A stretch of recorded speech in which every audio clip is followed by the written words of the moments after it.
import an object. First, we're importing a raster image, okay? A raster image is not going to have scale. So that's the first thing that you need to understand when we're importing something in. It's going to come in at an arbitrary size. So as soon as we get the image in, we are going to need to scale it to something appropriate. So underneath Insert, because we're bringing something new in, I'm going to go to Insert, Import Image, and I'm going to find my Horizon Summit Cluster Plan _ MLSA.jpg.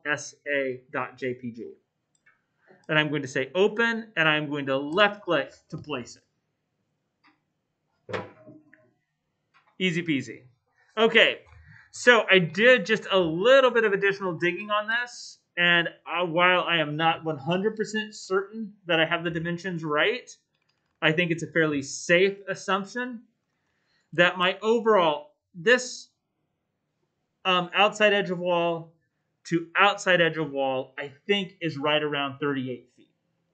Okay, so that's the assumption that we're going to use. Now, I'm not using something small like a door, right? So this would be something that we know, okay, this door is probably 3 feet wide.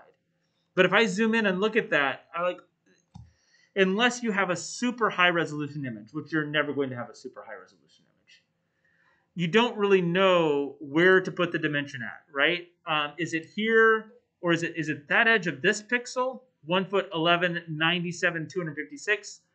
Or is it this edge of that pixel, right? I'm already off by an inch. Or is it that pixel, right? The smaller you go, the more opportunity you have to build in error as I'm scaling something. So I'm always looking for the largest out-to-out dimension that I feel like I can create a good estimate for. Ideally, and this didn't happen with this, but it will happen often, you will have something that has a graphical scale on it. Like when we tell you guys to put a graphical scale on things, which we're always telling you to put a graphical scale on it, this is one of the reasons why. Right? When I import that in, if this had a graphical scale right down here, and maybe it had something that said 20 feet out to out, I could totally use that graphical scale to scale everything once I bring it in. Right? So instead, we're going to go with 38 feet. I did a little bit of digging. I think 38 is a safe number. So I need to scale this. So out to out right now, if I use my measurement tool, if I go from here to here, I'm at 25 feet and change. So I could totally pull up put my math hat on and make that work, right? I could find the correct proportion, but that to me is kind of terrifying. I'm very much a visual thinker, and Revit gives me all the tools to do all that without having to do proportions and those kind of things. So what I'm going to do is graphically scale this to the size that I want. So I'm going to go to Annotate, Detail Line, and I'm going to start by drawing a detail line on the outside edge of that wall. And I'm just going to put it all the way over here to the side so it's easy to see. Okay, so that line starts outside edge and comes all the way over here. I'm going to take that line and I'm going to copy it. And the start of my copy, I'm going to grab my endpoint right here.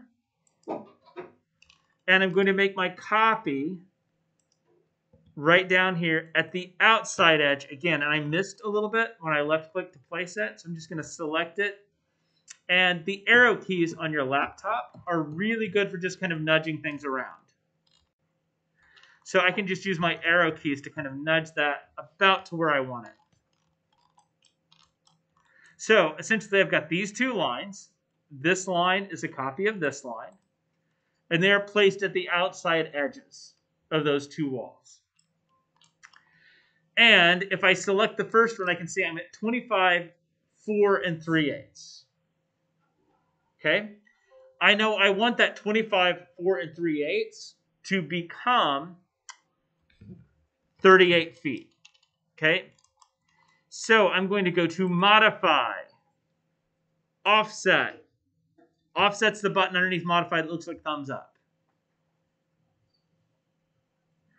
And in my offset properties, I'm going to type 38 feet. Enter. Or you can just type 38 and enter. The offset is going to throw a line or copy it for you based on whichever side of that line I click to. So in other words, if you look at my cursor, if I'm hovering a little bit up above or to the north of that line, it's going to offset it up in that direction. So it's showing you where it's going to place with that dashed line. If I go a little bit below that line, it's going to throw it to the south. Right? Above, below, north, south, south, north. Cool? So I want it to go down below. So 38 feet down. Yeah. I don't have the little bar at the top that's like... If you have lost your ribbon, this happens. It's a great question. If you have lost your ribbon, you have accidentally at some point clicked this little button right here. So this little button toggles through different states of the Revit interface.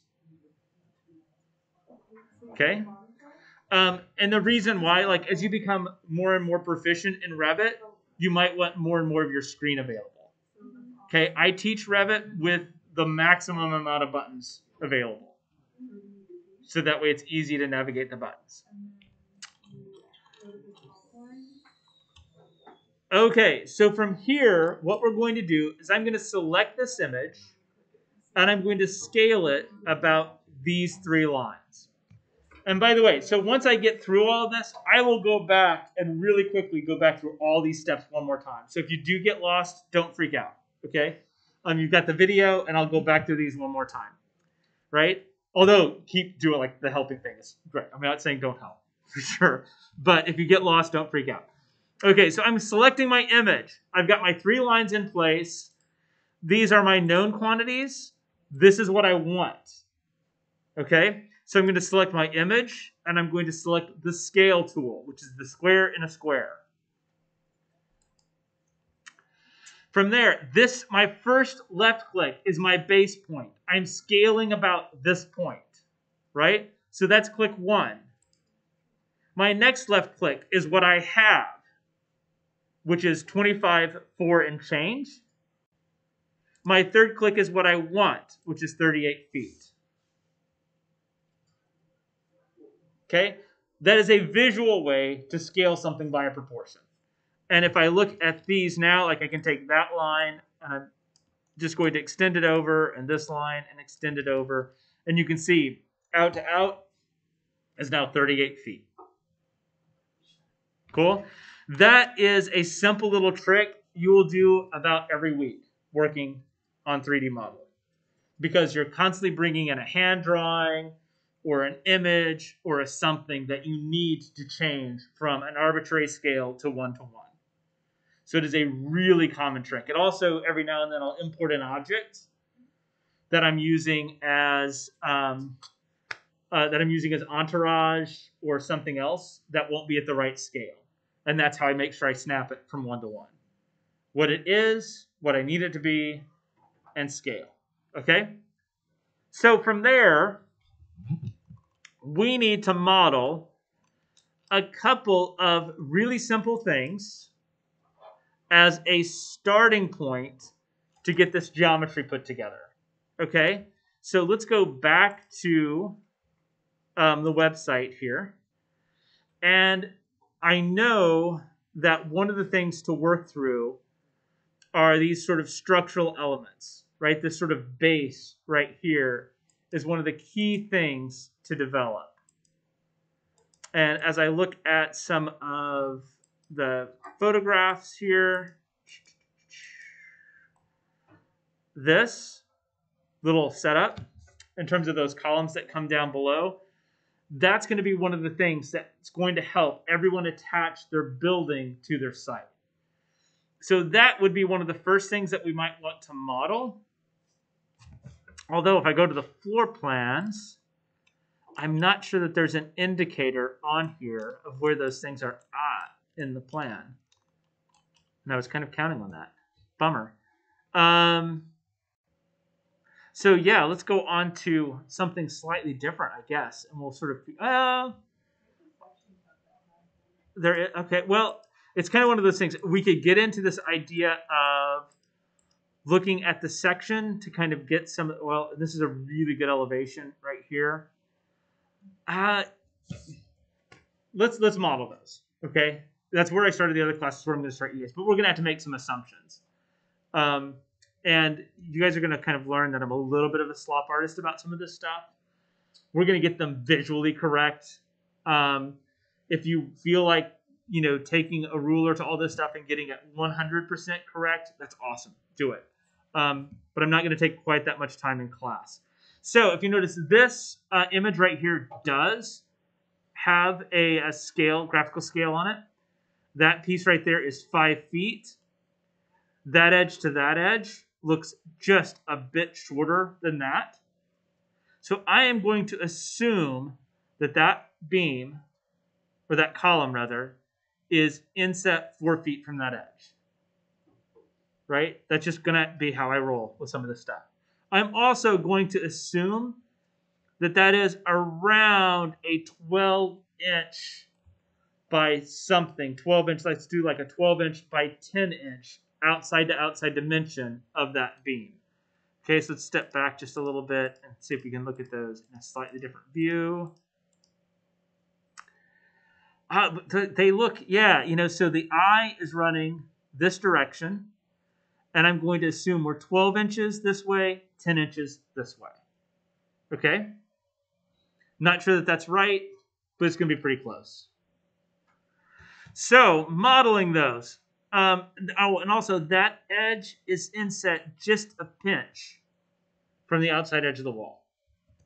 Okay? So, to model something like that, when you are in an office and you are officially the Revit Jedi, okay, you would often be going to architecture, components, load family, and you would be navigating to structural framing or structural columns and grabbing what you think is the appropriate size I-beam or W section and importing that in and working with it. I am going to tell you guys pretty much without doubt, do not do that for your academic projects. Okay?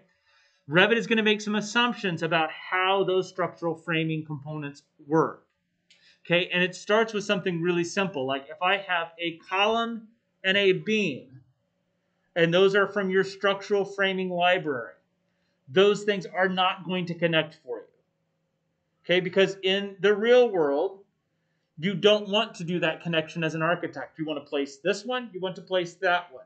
Then you send it to your structural engineer to verify that those are the right size and to design how they're going to be connected together.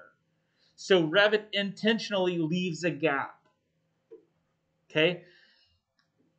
Learning Revit is tough enough as it is. I don't want you to also have to learn how to use it as a structural engineer. Okay? So rather than bringing those components in, I would much rather you just learn how to make your own beams and your own columns rather than letting Revit take control of them. But I want to point out the difference because when you get to an office, a lot of times you'll need to use those standard tools. But there's a reason why we don't suggest using them as an academic. Okay?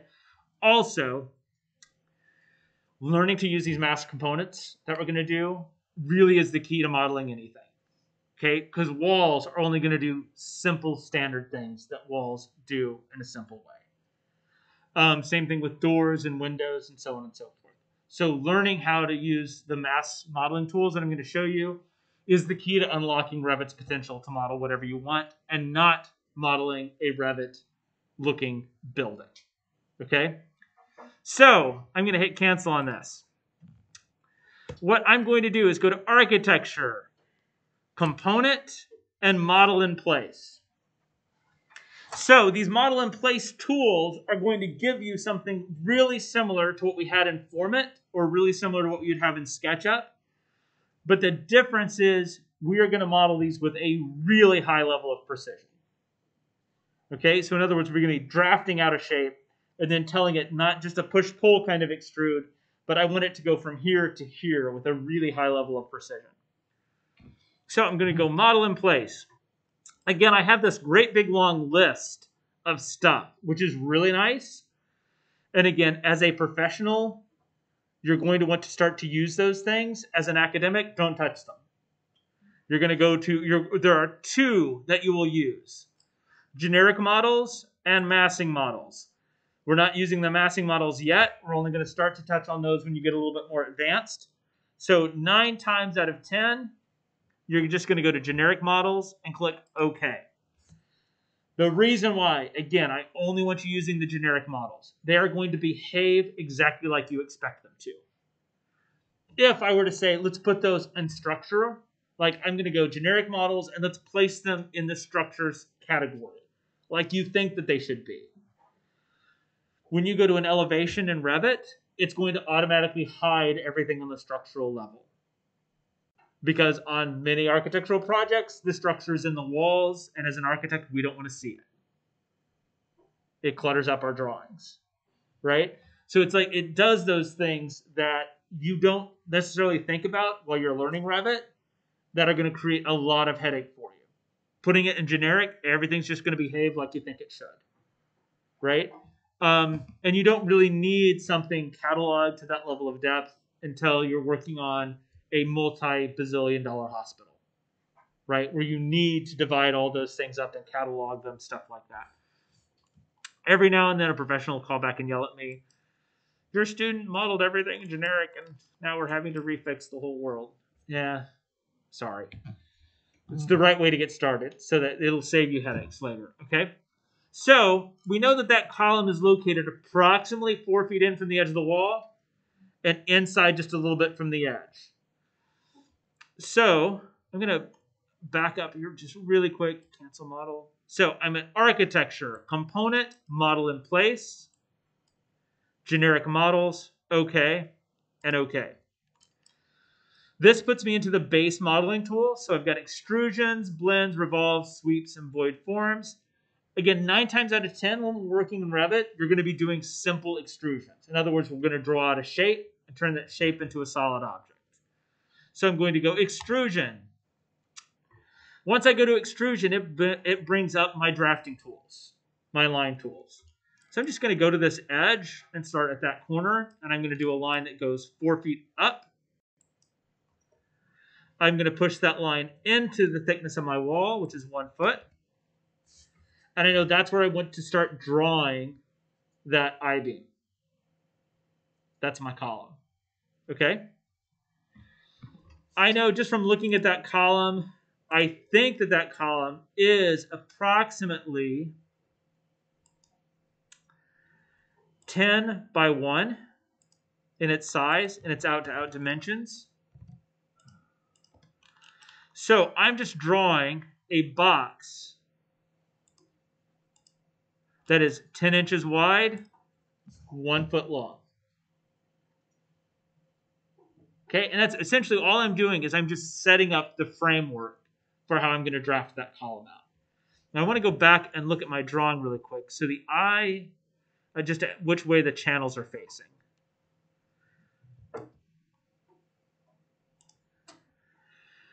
So the flange, the center portion, is running right through here. So do I have that set up right? I don't really have that set up right. Because your I-beams are usually, how do I describe this? I'm making one that's squished the wrong way, right? Usually the flange is longer. The flange is the center point of your I-beam. So I have my 10 by 12 wrong. So let me rework that really quick. So this dimension right here, which is 1 foot, hoping you guys can see that okay on screen. I want this to be 10 and this to be 1. So I'm going to go offset 1 foot. And I'm going to offset that line 1 foot. And I'm going to go back to offset again, and I'm going to do 5 inches. And then I'm going to do 5 inches and 5 inches. And essentially what I'm doing is I'm remaking my box.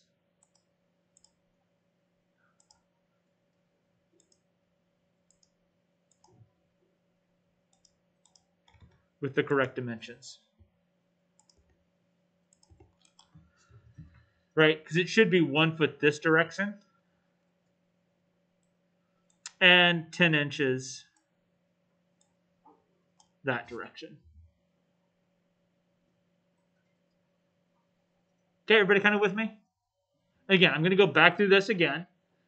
So if you just got super lost, I apologize. But we'll go back through it one more time here in just a bit. Yeah? Is the beam supposed to be on center with the line that you did? It's going to start making sense here in just a minute with that. But yeah, I'm using that as a center guide for the beam. Okay. And my eye is running, the flange is going to be running across this way and this way. And it's easy. So again, there's 100 different ways to draw the I-beam. This is just for me. I want to start with a box, and then I'm going to work the box into an I-beam. Okay, so from here, I'm going to use my offset tool. I'm going to assume that the elements are about 1 inch thick. So I'm using offset and 1 inch. And I'm going to go, that's my 2 sides of the I-beam.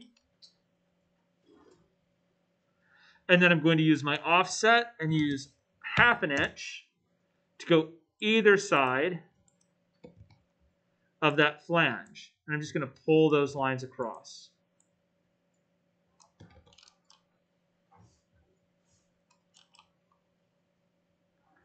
And then I can delete my center line. So you guys, you should start seeing that I-beam show up inside of this box, right? So there's that piece, my flange, and the other edge. Cool? Arc's extrusion lines are much. Yeah, I was about to say that. Do yours look like this? Or worse? Yeah. There's a button for that. Okay, so this little line right here is called thin lines, or this little button. Thin lines, thick lines. So right now, it is, if this is turned on, it's going to be representing your line weights at your given scale. Turning that off sets me back up so I can have some precision. Cool? So I have no, and that's an important thing to note, I have no line weights now. So like I wouldn't want that turned on when I export to a plan view because I wouldn't have line weights anymore. But yeah, no, that can be really, really distracting, especially if my scale is something smaller. Like if I drop this down to a 16th and turn that on, it's officially now muddy. I've got no lines at all. Yeah. Okay, when I did the offset, it like distorted the big gray line. Yeah, it's just a texture thing. You just gotta. You like this one right here? Oh, no, mine is gone. Yeah, and so this is again why you're only using that background image as a reference, because yeah, it's super weird. It feels like it's going to jump around and move on you. It at a certain point it will become way more distracting than helpful. So essentially, we're using that background image only as a guide, and we're going to get rid of it as soon as we can, because it'll also become annoying where you'll accidentally select it and move it around. And, so again, we're going to get rid of it pretty soon. Okay, so what I've got, I'm going to delete these other lines here. So this was my line to get it 4 feet from the edge. And what you're going to see with how I work, I'm always drawing what are called sacrificial lines. I'm always doing a couple lines to set something up just so I can delete them later. We did the same thing with scaling. I'll do the same thing with to find center points of something, all those kind of things. And really, it's simply that, just to create guides. So what I will need to do next is we need to take this down to an I-beam. Okay? So to do that, I'm going to use split element, because if I do a trim, don't click this. Watch what not to do first. If I go trim and trim this edge to this edge, it's going to give me this warning saying, well, you've just trimmed something, and now I've got a hole, is what this is saying. If I say unjoin elements, now I'd have to go back and draw this line in. Okay? So what I want to be able to do is take this line and divide it into 2. And take this line and divide it into 2.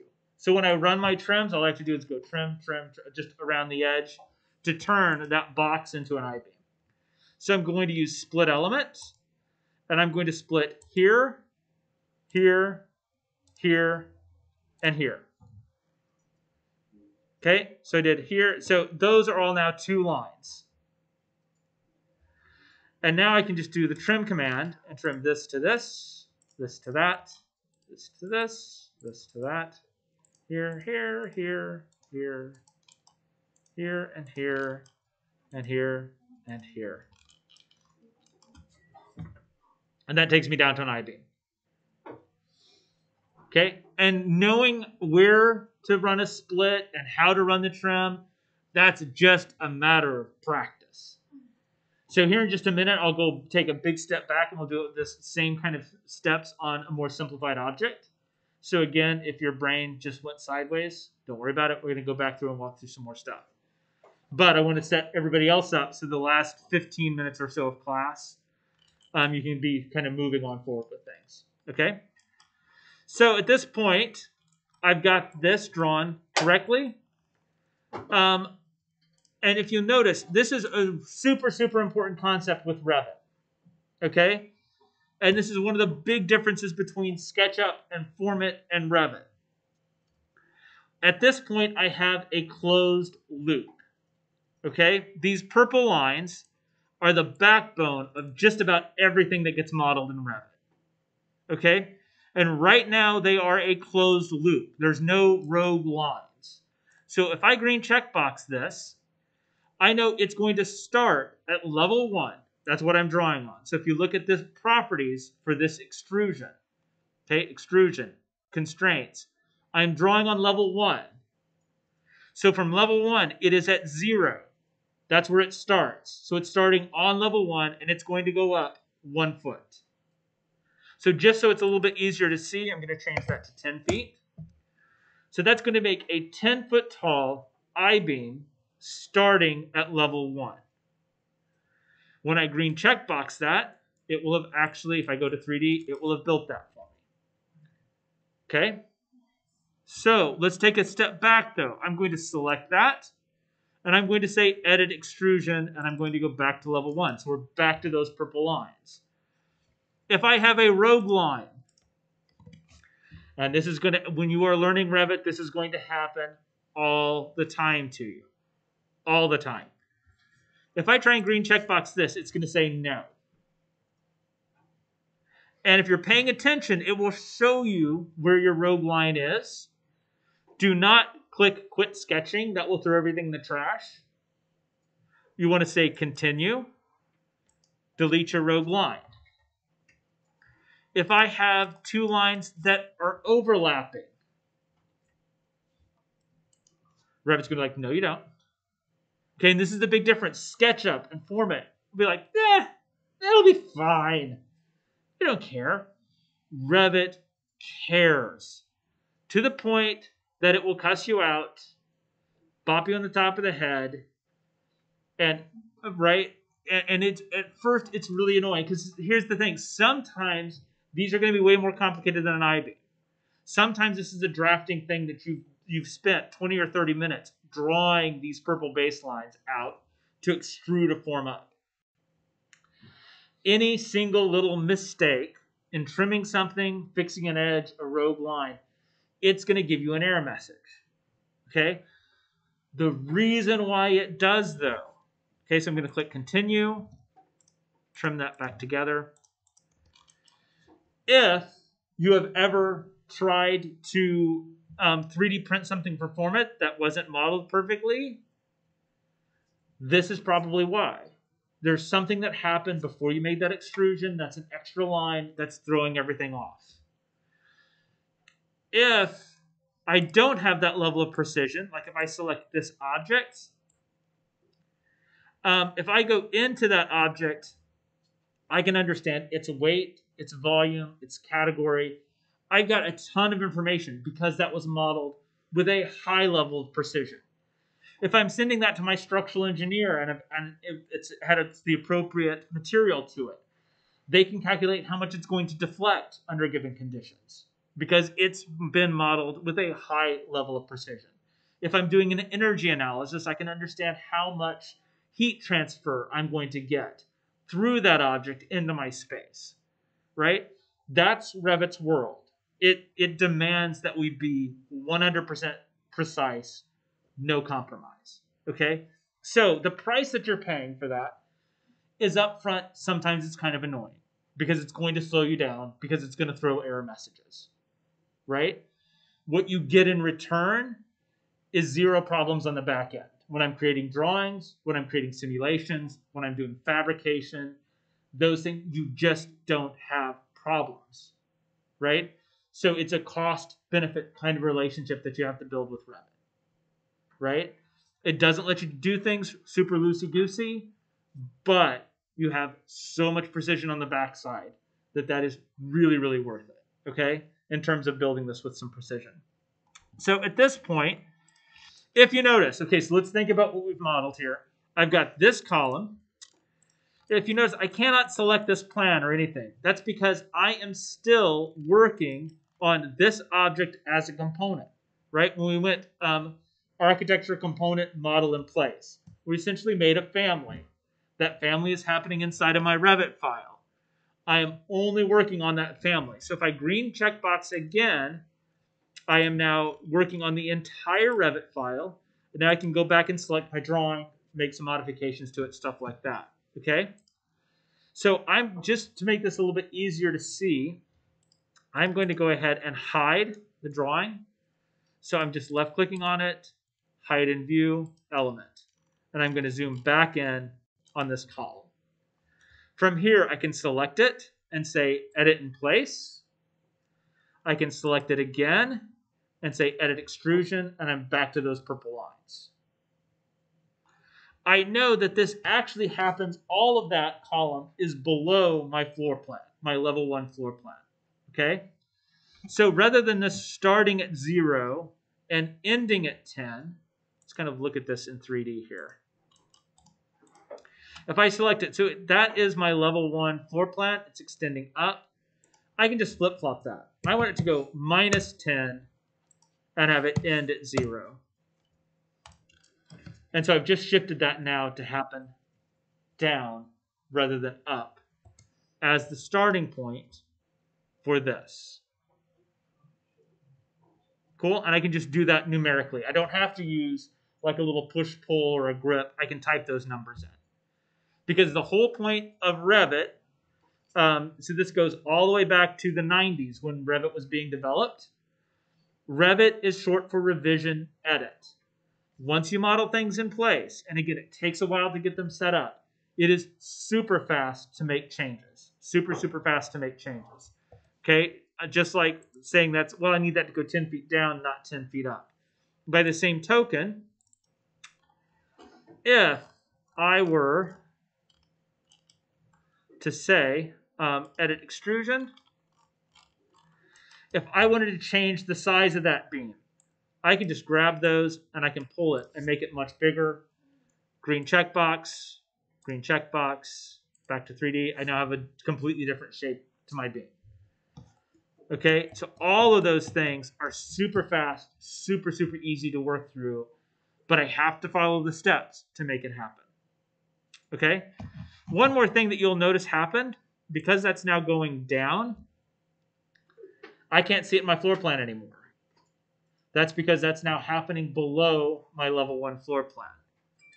So let's fix that, and then I'm going to give you guys some work time, and then I'm going to back through the steps for anybody that might have gotten lost in there, okay?